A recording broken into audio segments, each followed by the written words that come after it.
अनुच्छेद लेखन। बच्चों, आज हम अनुच्छेद लेखन के विषय में पढ़ेंगे। अनुच्छेद का अध्ययन करने से पूर्व सबसे पहले अनुच्छेद का अर्थ जानना आवश्यक है। क्या आपको अनुच्छेद का अर्थ पता है? मैं बताती हूँ।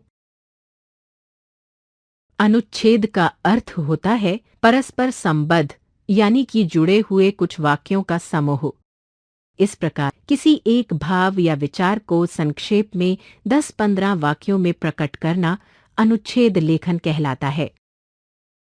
बच्चों, अनुच्छेद निबंध का ही छोटा रूप होता है, परंतु छोटा होने पर भी ये विचारों, तथ्यों से पूर्ण होता है। अनुच्छेद में किसी विषय के एक पक्ष या पहलू का संक्षिप्त विवरण विवेचन होता है।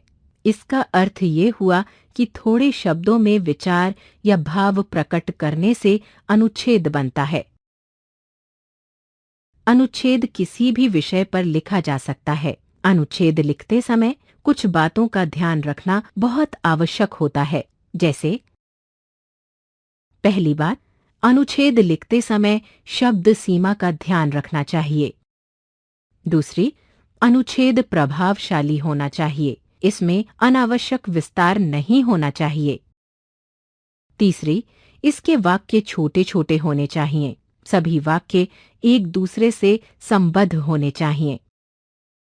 चौथी, शब्द चयन पर विशेष ध्यान देना चाहिए।